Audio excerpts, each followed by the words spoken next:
గారిని చిన్న మాట మాట్లాడను, కానీ ఇక్కడ ఉండే పోలీసులకు నేను చెప్తా ఉన్నా, మీరు చాలా అతిగా ప్రవర్తిస్తా ఉన్నారు. రేపు వచ్చేది మళ్ళా మా బీఆర్ఎస్ ప్రభుత్వమే.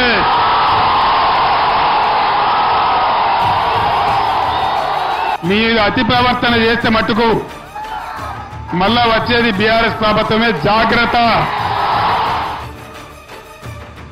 నా ప్రాణం ఉన్నంత వరకు తెలంగాణ కోసం నా ప్రాణమైన బలిపెడత గాని అన్యాయం మాత్రం జరగనివ్వను. మీరే నాకు అండదండ, మీరే నాకు ఇన్స్పిరేషన్, మీరే నాకు ఊపిరి. జై తెలంగాణ. కారు గుర్తుకే, కారు గుర్తుకే. జై తెలంగాణ.